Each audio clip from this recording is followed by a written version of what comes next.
Class is now in session. I'm Professor Hockey, and today we're discussing Game 43 of the regular season for the San Jose Sharks as they took on the Vegas Golden Knights and lost by a score of 4-2. Well, the good news here is that the Sharks do not have to play against Vegas again this season. This was the third and final matchup between these two teams, and you might be wondering, why is it that the Sharks are only facing off against a divisional rival 3 times this year? Well, it's because of an odd scheduling quirk in the NHL. You see, you play against every single team outside of your conference twice. This includes teams like Florida and Tampa Bay. Then for the teams inside of your conference but outside of your division, like Minnesota and Winnipeg, you only play 3 times. And then for all of the teams inside of your division, you play them 4 times, with the exception of 2 teams. Because the NHL only has an 82-game schedule, the math just doesn't work out otherwise, so there has to be these 2 exceptions. Vegas is one of them this year. This is why the NHL is actually considering going to an 84-game schedule and cutting 2 preseason games at the beginning of the year. But until that occurs,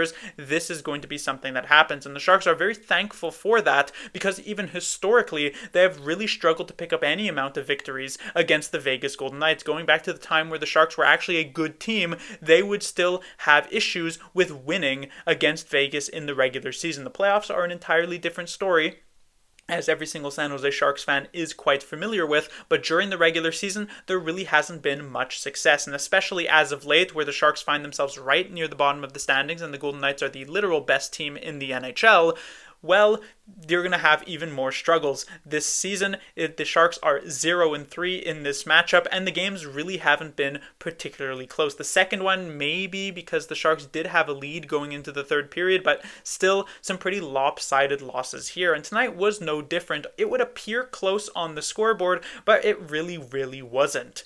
Now, this was a bit of a weird game in general, because if you actually look at this one, and especially in this first period, the Sharks are outscored 2-0, and you might be thinking, okay, this was clearly the Sharks' worst period of the game, when it's actually quite the opposite. It was their best period of the game. It was the only one in which the Sharks were able to get consistent offensive zone time, some chances on net. Ilya Samsonov had to be pretty good. Now, this isn't to say which the Sharks were so dominant in these 20 minutes. Vegas had a good slew of chances for themselves. The Sharks had issues defending the rush against Vegas, especially in this first period here tonight, and so they would add goals from Stone and Whitecloud. But honestly, the Sharks maybe deserved a little bit of a better result here in this opening 20 minutes. But that was really where all the good news does end for San Jose, because in the second period, while on paper it would seem as though this was the Sharks' best period, it was in fact their worst. At even strength, the Sharks were heavily outchanced. I believe San Jose only had one opportunity at even strength in the second period. That one came from Will Smith off of a nice pass from Colin Graff. Otherwise, there was pretty much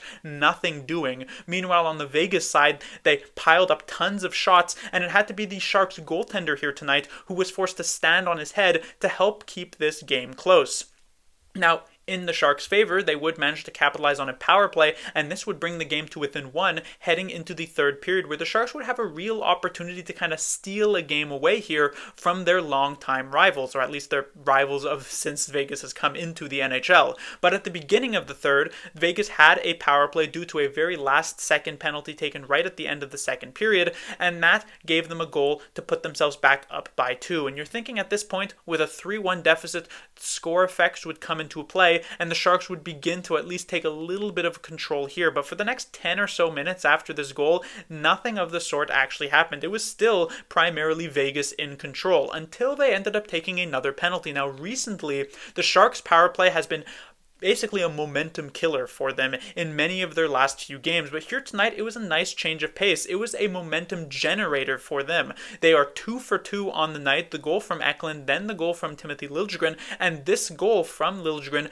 did wake them up a little bit. Not exceptionally so, but they had a few solid offensive zone shifts after that. Samsonov actually had to make a couple of saves, but then when it came down to the 6-on-5 situation, Vegas did lock it down rather well, and they would add the empty netter by the end of it from former Shark Tomas Hertl, and it makes it a 4-2 win for Vegas. The Sharks, they dropped the season series 0-3.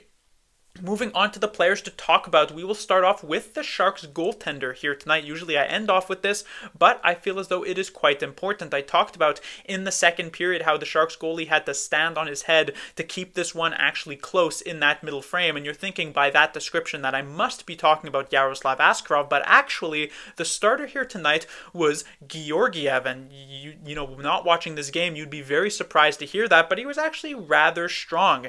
This goal against Zach Whitecloud, definitely a weak one that he would want back, but when you're making all of the other saves that he was here, that one becomes more excusable. He had to make tons of great saves, and if he played just average hockey, or especially if he played Georgiev level hockey that we have been used to over his previous few starts, the Sharks get blown out here tonight, probably like 6-2, but he was much more solid than usual. I also want to talk about the logic of having Georgiev start this game in the first place, because obviously his previous start against Philadelphia I took very much of an issue with, but it was a very different circumstance then. The reason that I didn't want Georgiev to start that Philly game, and I went into this in my review, was that because the Sharks were on a 7-game losing streak, they desperately needed to get a win, and Askarov is your best goaltender to give you that chance to do so. And B, because Philly was an easier team, I feel as though you should try to take the opportunities to get those victories when you get them. And again, Askarov is your best chance. But here tonight, going up against Vegas, it's a tough opponent.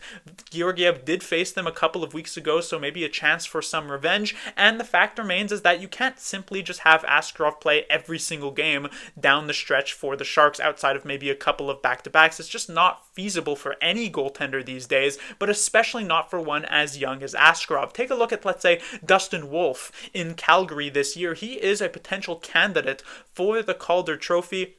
He has done an exceptional job taking a pretty bad Calgary team, or at least an expected to be pretty bad Calgary team, within striking distance of a playoff spot this season. And even then, out of the 40 games that Calgary has played, he has only played in 21 of them. Because he is that young goaltender, they're trying to ease him into it. The same thing is going to happen with Askarov for the rest of this season, if he even remains up with the San Jose Sharks. And so you do have to get Georgiev in occasionally, and it was nice to see him actually put up probably his first good effort as a member of the San Jose Sharks. If this can continue moving forward, you might feel a little bit more confident with having him between the pipes, but right now we're just kind of hoping that this is not just a one-off type of performance, but having it put up against a really, really strong team like Vegas, it can inspire a little bit of confidence. Now, moving on to the forward group, we have the Sharks top line. It is Eklund, Granlund, and Zetterlund. Now, I should note right at the top here is that these lines did not really remain the same outside of the first period, where, as I mentioned, the Sharks actually looked pretty decent. For the last 40 minutes, there was basically nothing doing, and so there was a lot of line juggling going on. Really, what this has led to is that I'm not entirely sure where the lines are going to end up by next game, but we'll go player by player anyway here. We have Eklund, Granlund, Zetterlund. They had a good start to this one. The Lund line was relatively effective. It felt as though they couldn't quite get actual chances on net. They couldn't get much through the middle of the ice, but they were getting the offensive zone time in that first period. But then, as I mentioned already multiple times, after those first 20 minutes, there really wasn't much doing, and so we did see some line juggling. Zetterlund got dropped, and actually Colin Graft joined these three players, so that was an interesting look. To go individually, Eklund was great in his return to the lineup in the previous game against the New Jersey Devils. Here tonight, I don't think he was nearly as effective. His power play performance, though, you'd like to see him score that goal. He had the assist on the Liljegren one as well, so he does manage to find his way onto the scoreboard, but at even strength, where the majority of the game is played and where the Sharks ended up losing here tonight, there wasn't a ton doing. But the same would do for his line mates. It's not as though Eklund is any sort of exception to this rule here. Granlund himself, there hasn't been a ton going on for him. Defensively, I thought Granlund actually played rather well, which has been a theme recently over the last month. But again, it is the offense that you're really searching for from Mikael Granlund, and that he has really struggled to put together as of late. And this game, again, no exception. And then when it comes to Fabian Zetterlund, he, just as his two other line mates, there's not really much else to say here. They were all right here tonight. They were maybe some of the Sharks' better players just because they weren't as much of a liability defensively defensively, but there's still not much nice things to say. When it comes to the Sharks' second line, we have Celebrini with Smith and Graf. Now, I've seen a lot of Sharks fans be very excited about what Colin Graf has done over these last couple of games. I can't say that I necessarily share in that excitement. To me, while Graf was rather solid in the games against both Tampa and New Jersey, he didn't really show a lot of that offensive confidence that I want to see out of a player playing with these two guys. But this game was a nice step forward from that. I thought in the first period, it was actually one of the Sharks' better forwards. He, of course, had the setup on the only chance the Sharks had in the second period, which was on that Will Smith opportunity. And so I did start to see some good things from Colin Graf, which was quite nice. He has constantly, I've talked about in these last couple, been that guy who seems like the odd man out once Nico Sturm does remain healthy. But with the performance of another player here in the lineup tonight, who I'll get to a little bit later, perhaps Graf can actually hold on to that lineup spot. And this was a pretty good enough outing to deserve another chance and another look if indeed Sturm is back for the following game. Then we move on to Will Smith, who I thought had a very Will Smith-esque game. I would say, you see, Will Smith has kind of had like three types of games this season. One of them is where he has very low impact. You don't really notice him much on the ice. Most of these games occurred back at the beginning of the season, which was, of course, the beginning of his career. He then also has some games where he is extremely apparent. He's playing really well, and he's one of the Sharks' better forwards. This doesn't happen too often, but it has been happening more as of late.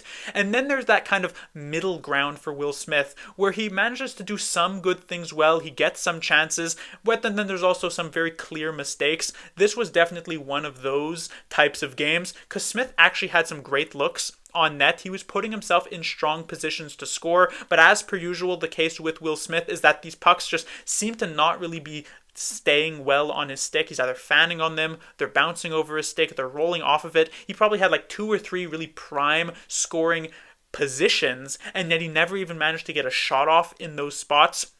He did have the great look in the second period. He had another solid look in the first period. So you can't be like too upset with what Smith was doing offensively. He probably had like some of the better chances out of any Sharks player on the team. But from a defensive standpoint, I will say Smith did struggle. It felt as though his effort on the first goal of the game, or one of the first 2 goals, the second goal of the game actually from White Cloud, was rather weak. Not much of a back-checking effort there. Some of his zone defense also wasn't great. He had some moments, but other moments that were just not that great. And so kind of an up and down game for Will Smith. And then we get to Macklin Celebrini. Now, for what I'm about to say about Celebrini, I want to point out that this is not a criticism or anything like that. You know, this is not an insult. This is not to be taken as some sort of, Professor Hockey must really hate Macklin Celebrini. It is nothing of the sort. He is my favorite player on the San Jose Sharks this season. But I do have to bring this up, which is that Celebrini, as an 18-year-old in the NHL, he has exceeded all expectations. He has been absolutely incredible. You know, most players don't even make it to the NHL at 18, and the very few that do don't manage to have the type and impact that Celebrini has had on this team. Like, you go back in history recently, there was Bedard last year, but prior to that, you probably have to go all the way back to McDavid to find an 18-year-old in the NHL who has been as great and as dynamic as Celebrini has. But with that being said, you know, the grind of the NHL is tough to keep up with. You know, going from the NCAA where you play 40-odd games, you're playing just a couple of games every weekend, there's not a ton of travel, and now in the NHL, not only is it much more speedy, you have to play with a lot more pace, there's a lot more physicality, but you're also having to play a full 82-game season. Obviously, Celebrini missed 12 games, but close to a full 82-game season. There's a lot more travel. Especially with the Sharks, you're putting thousands of miles on your body. You know, one thing that is like frequently said in the NHL is that nobody is 100% healthy. Everybody is playing through something, and it's just about who is actually healthier than somebody else to go in these games. And I imagine Celebrini is dealing with some bumps and bruises, but this is a really, really tough thing to go through. It is a huge, probably the biggest possible adjustment going from sort of junior play to the professional level, is just how many games and how tough those games are on your body time and time again. You really don't have many days off. You're going every other day. And especially for Celebrini, who has played himself into such a big role for the Sharks, where he's getting close to 20 minutes of ice time on average every single night, it's tiring situation. And so over these last 4 games for Celebrini, he does have the 1 goal against New Jersey, but otherwise there are no other points to speak of. And it's not as though he's been like extremely snake bitten during that times, but it has really been just not super effective. And here tonight is pretty much at the forefront of that. This was not a particularly good game for him against the Golden Knights, and it's not just because, that mistake on the eventual hurdle empty net that he gets it poked off of his stick by Mark Stone, pushing that to the side. Just the usual type of plays that we are seeing from Celebrini have not been nearly as apparent as of late, so it will be interesting if perhaps Warsofsky lays off of him a little bit, maybe tries to get him in a bit less ice time moving forward. I'm not entirely sure if Warsofsky is too worried about this, or he believes that Celebrini will be able to rebound, but it does seem as though he has slowed down a little bit as of late. It is normal. Again, it's very important to mention, it's very normal for an 18-year-old to have this happen, or for any young player in the NHL to have this happen, and especially someone as young as Celebrini, and especially at this time of the year. You see, in the earlier parts of the season, those first couple of months you're really excited to get going, and then the last couple of months like March and April you're really trying to finish strong, but in January and February things have slowed down. It feels as though you're kind of in the dog days of the year, and so it's not that much of a surprise that this would occur, but it is indeed the case that I have noticed it as of late. Moving on to the Sharks' third line, we have Kostin with Wenberg and Toffoli. Speaking of Kostin, I mentioned earlier on someone who would be stepping out of the lineup instead of Graf once Nico Sturm is healthy. It will probably be Kostin. He had kind of been up and down as of late over these last 3 or so games. He was quite good against Tampa, but he wasn't very good last game, or he was okay against New Jersey, but then the one previous to that against Philly, he wasn't very good. Here tonight, he was quite bad, very invisible. The couple of times you did notice him, even in the first period when the Sharks were playing all right, it was mostly because you were noticing making him mistakes. And so Kostin, not great. He wasn't given much ice time. He had a couple of shifts in the second period, only a couple of shifts in the third period. So clearly Warsofsky has recognized this too. And so I wouldn't be surprised if he is the odd man out in the following game, if indeed the Sharks are healthy, or actually even if they are not, as we should remember, Dellandrea has been a healthy scratch these last couple of games. He could definitely step back in favor of Kostin. When it comes to his two line mates, honestly, it really wasn't much better. Toffoli, I thought, had an exceptionally quiet game. He really didn't do much of anything. I was somewhat surprised to even see him get an opportunity in the 6-on-5 at the end of this game because of how little effect he was having on the game here tonight. But at the same time, I guess because he is your leading scorer and you just want to get that 1 goal to tie this one up, he is probably one of your better options. But it was not a very good game for Toffoli at all, and then the same would go for Alex Wenberg, who I thought had very little impact on the game tonight, so the third line not doing much. When it comes to the Sharks' fourth line, however, this is where there are a little bit more positives. This was actually one of the Sharks' better lines, if not their best line, in the first period of this game. They were managing to generate zone time, generate chances, and usually, when it comes to Kovalenko and Cunnin, these are both pretty solid players. Kovalenko shouldn't even be on a fourth line. I feel as though he could play a little bit higher up in this lineup in the top 9. Goodrow, however, is usually kind of that odd man out, and I thought this was one of his better games that he has played as of late. Usually, Goodrow is quite bad and the worst forward on the team. Here tonight, not so much. I mean, he's definitely above Klim Kostin, but he did some good things here, both offensively and defensively, so I gotta give him credit where credit is due. And as I mentioned, both Cunnin and Kovalenko also looking quite good. We saw as this game wore on, Kovalenko got bumped up for a couple of shifts with Celebrini and Smith. This was something that I've wanted to see more of moving forward, and it'll be interesting to see if that's a direction that the Sharks will go. Again, it is hard to predict where the Sharks will take their forward group moving forward because of just how much line juggling there was, but Kovalenko is a very interesting player to talk about because I thought he was one of the Sharks' better players here tonight. When it comes to the Sharks defensively, we have the top pairing of Thrun and Ceci, and it was a very, very kind of hit or miss night for both of these players. The thing is that they frequently did find themselves on the ice against the Eichel, Stone, and Tanner Pearson line, and those three players just absolutely dominated here tonight for the Vegas Golden Knights. They were by far their best line. They were by far the best line of the entire game, not even particularly close. They were all over it, and so Thrun and Ceci did have to deal with that a lot, and I actually thought at times they did a decent enough job at that, but obviously they still got crushed. It's a kind of one of those situations where, Thrun and Ceci are kind of out of their element, having to shut down some of the better players in the entire NHL and on the best team in the entire league. So it's it's somewhat of a forgivable type of situation. Yeah, you would want to see some limited mistakes, CC losing that battle with Mark Stone on that first goal, or some of the bad giveaways that Henry Thrun had, failures to clear the zone multiple different times. There is definitely room for improvement here, but I will say it could have been worse, I guess is maybe the best thing I could say about these two players. When it comes to the Sharks' second defensive pairing, we have Ferraro and Liljegren, who were surprisingly alright here tonight. In the few times they did manage to have a shift against that top line, I thought they did an okay enough job. The thing I'll point out about Timothy Liljegren is, he played alright here tonight. The major problem that I continue to have with him as a player is that it just feels as though sometimes the plays that he is making, especially out of the zone, just aren't with enough purpose. There are some really soft plays, and you just can't be making these really weak passes out of your zone against teams, especially as good as the Vegas Golden Knights. They're gonna jump on you, and they're gonna create those types of turnovers, and it happened a couple of times here tonight. And with Liljegren, just very, very not kind of well-intentioned type of play where it just gets picked off and it leads to more and more defensive zone pressure against San Jose. So you want to see him improve, especially in that area, because there are these times where he is able to put some good games together, but then those really bad moments do stand out like a sore thumb. When it comes to his defensive partner Mario Ferraro, I thought it was an okay enough game for Ferraro. In terms of all of the mistakes that the Sharks made defensively, Ferraro was probably near the bottom of the list in terms of amount of mistakes made. It wasn't a great game for Ferraro, but he did some okay things.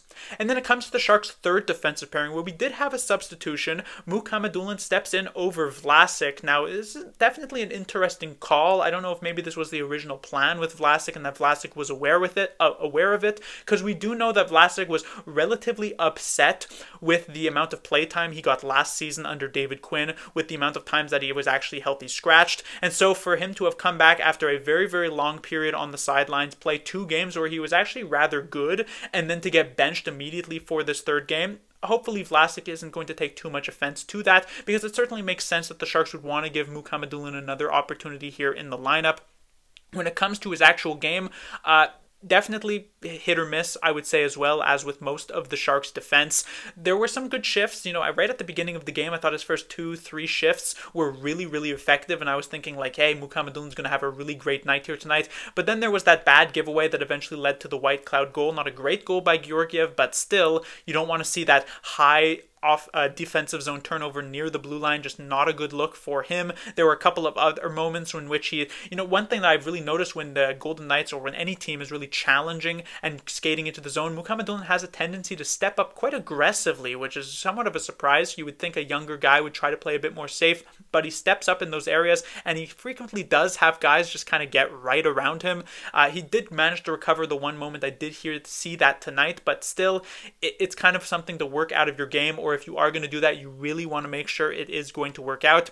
So there were some rough edges definitely to Mukhamadullin here tonight, and I would definitely not be surprised to see Vlasic right back into the lineup for the next game. When it comes to his defensive partner Jan Ruda, I don't think Ruda was as off, I would say, as Mukhamadullin. Not amazing, but a decent enough outing. But that'll do it for this review. The Sharks will be back in action on Friday, where they'll be taking on the Utah Hockey Club. Now, normally, you wouldn't really be all that excited for this type of matchup, but the last time the Sharks played Utah, not only was it a very interesting game with a quick swing right at the end of regulation that gave Utah the victory, but also, as we know, there was a lot of physicality, a lot of dirty moments in that game with some rough stuff going on. Of course, the Kevin Stenlund shove and the board to Macklin Celebrini in that one, that it seemed as though the Sharks were not happy with the type of response that they got from their team. So we'll see if, that was maybe a circled date on the calendar for San Jose to try and come out and respond more physically in that one. Hopefully it's the type of game that they'll get up for and maybe put up a better effort. Class dismissed.